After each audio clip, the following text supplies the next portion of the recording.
समग्र हिंदी के 13वें भाग में आज आपका स्वागत है। मैं सत्य प्रकाश सिंह पुनः उपस्थित हूँ पृथ्वीराज रासो के विषय में बताने के लिए। बोर्ड देखें आप। पृथ्वीराज रासो आदिकालीन हिंदी साहित्य में पृथ्वीराज रासो का सर्वाधिक महत्व है।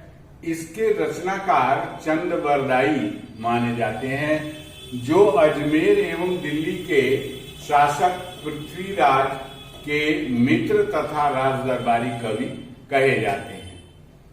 चंद बरदाई का समय संवत 1168 से संवत 1192 के बीच माना जाता है। इनका जन्म लाहौर में भट्ट जाति में माना जाता है। पृथ्वीराज रासो की प्रामाणिकता में बहुत विवाद होते हुए भी यह रचना साहित्यिक और ऐतिहासिक दृष्टि से अत्यंत महत्वपूर्ण है। पृथ्वीराज के दरबार में जो दरबारी कवि हुआ करते थे उनको चारण कवि कहते हैं। चारण कवि जो युद्ध के समय या अपने शासक के चाटुकारिता में, उनकी बड़ाई में अतिशयोक्ति से परिपूर्ण श्रृंगारिक वर्णन या वीर रसात्मक वर्णन किया करते थे। चंद बरदाई भी उनमें प्रथम थे। पृथ्वीराज रासो की प्रामाणिकता के विषय में अनेक मत हैं, जिसमें 3 मत मुख्य हैं। पहली विचारधारा के वे विद्वान हैं जो पृथ्वीराज रासो को एक प्रामाणिक रचना मानते हैं। इनमें महामहोपाध्याय, हरप्रसाद शास्त्री, मिश्र बंधु, बाबू श्याम सुंदर दास और दशरथ ओझा मुख्य हैं। दूसरी विचारधारा वाले विद्वानों ने रासो की अपभ्रंश मिश्रित भाषा, उसकी भाषा अपभ्रंश मिश्रित भाषा और कथानक में अनेक कथाओं का प्रक्षेप मानते हुए, जिसके कारण इस रचना को विवादास्पद रचना मानते हैं, जिसका मूल स्वरूप विलुप्त हो चुका है। ऐसे विद्वानों में सुनीत कुमार चटर्जी, मुंजिन विजय और आचार्य हजारी प्रसाद द्विवेदी मुख्य हैं। ये सारे विद्वान रासो को अर्ध प्रमाणिक रचना मानते हैं। तात्पर्य यह कि रासो का बृहद रूप या संक्षेप रूप या किसी रूप में पहले लेखन जो किया गया, पहले जो रासो साहित्य का लेखन किया गया, चंद बरदाई ने किया, उसमें अनेक प्रक्षेप जोड़ते गए। इसलिए ये कुछ प्रामाणिक है और कुछ प्रमाणिक इसके अंश नहीं है। इसी को अर्ध प्रमाणिक कहते हैं। अंतिम बात, तीसरी विचारधारा वाले विद्वान पृथ्वीराज रासो को पूर्णतया अप्रामाणिक रचना मानते हैं। उनके विचारों अनुसार पृथ्वीराज रासो का विकास प्रारंभ में मौखिक रूप में हुआ था और 17वीं शताब्दी में पृथ्वीराज के वंशज राजा अमर सिंह ने इसे लिपिबद्ध करवाया, जिसके कारण कथानक में काल्पनिक जनश्रुतियां और भाषा का मूल स्वरूप समाप्त हो गया।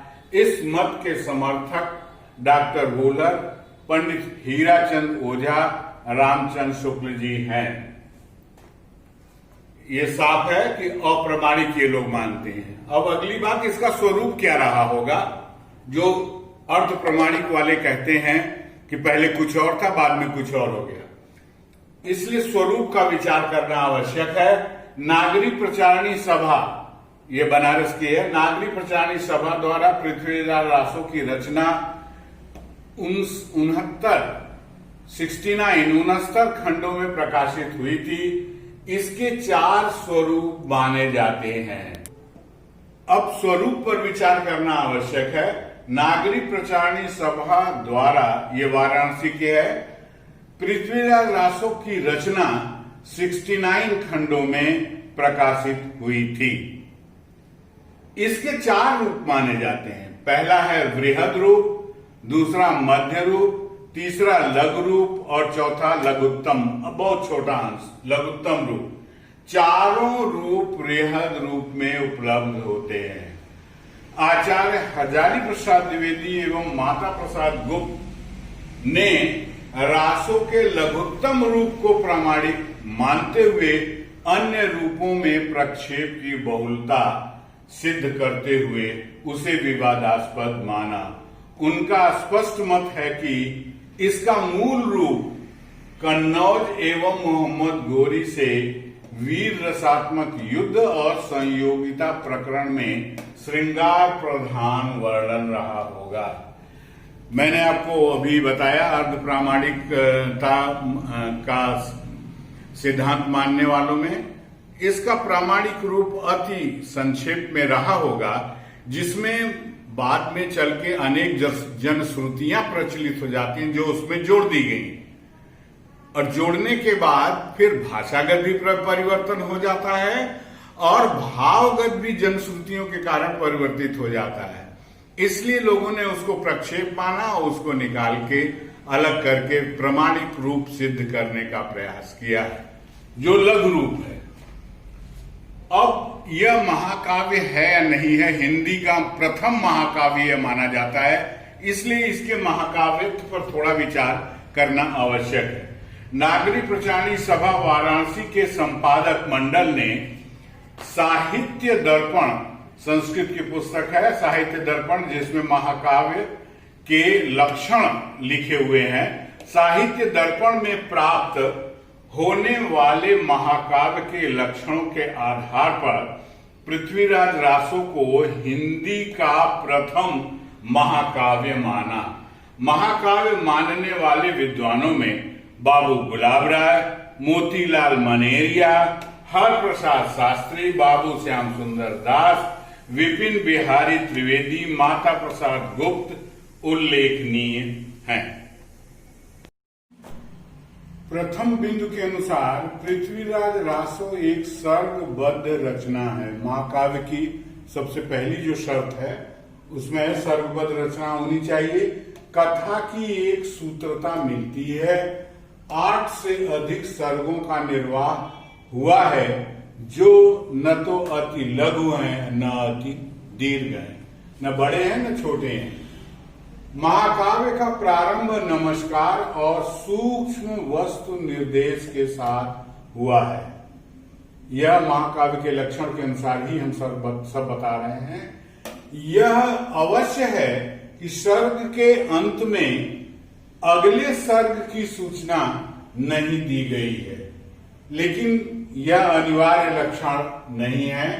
छंदों की दृष्टि से पृथ्वीराज रासो में विविध छंदों का प्रयोग हुआ है, इसीलिए इसको छंद वैविध्य परंपरा का प्रतिनिधि ग्रंथ कहते हैं, जिससे लय युक्त संगीतमयता की हानि हुई है, किंतु कथा में एक सूत्रता मिलती है। अर्थात कथा का तारतम्य कहीं भी छंद वैविध्य के कारण, विविध छंदों के प्रयोग के कारण टूटता नहीं है। अगली बात देखें, कथा वस्तु की दृष्टि से रासो की कथा इतिहास प्रसिद्ध घटना है, लोक विश्रुत है, जनसाधारण में लोक में प्रचलित है कि राजा पृथ्वीराज ने राष्ट्र को विदेशियों के आक्रमण से बचाने हेतु वीरता पूर्वक युद्ध किया था। सुजान समाज में, सुजान माने बुद्धिमान समाज में यह गाथा खूब प्रचलित है।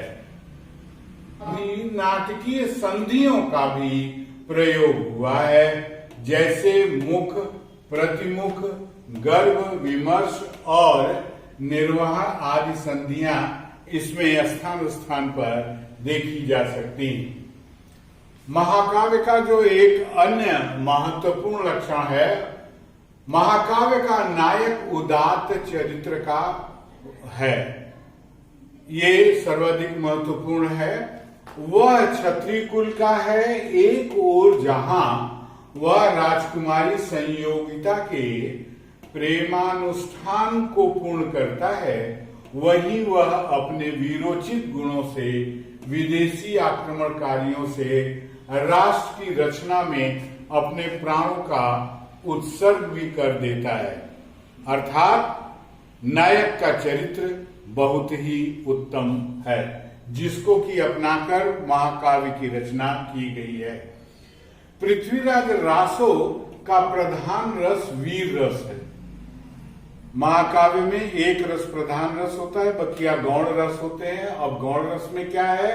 रानी संयोगिता के वर्णन में उत्कृष्ट श्रृंगार रस का वर्णन प्राप्त होता है तथा उत्साह का भी परिष्कृत रूप देखने को मिलता है।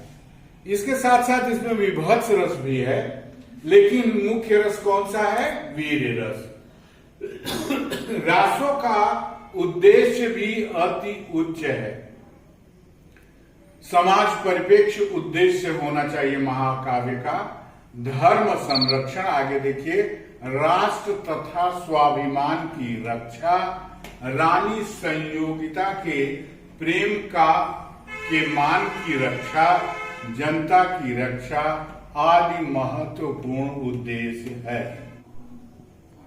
आगे एक और लक्षण का मैंने उदाहरण दिया है। महाकाव्य के लक्षणों के अनुसार ही रासों में खल निंदा, सज्जन स्तुति, षटऋतु वर्णन, प्राकृतिक दृश्यों का वर्णन, विवाह तथा वीरोचित गुण युक्त युद्धादि का सम्यक वर्णन हुआ है।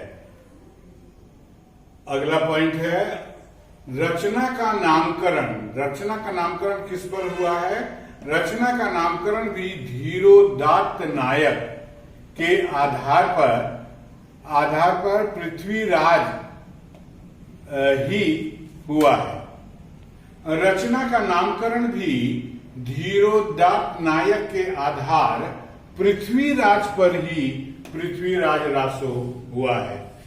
नामकरण बहुत महत्वपूर्ण है, जिसकी वजह से जो पाठक है या श्रोता है वो सीधे सीधे समझ जाए कि हम किसके विषय में पढ़ते हैं, किसके विषय में पढ़ने वाले हैं, जानकारी हासिल करने वाले हैं।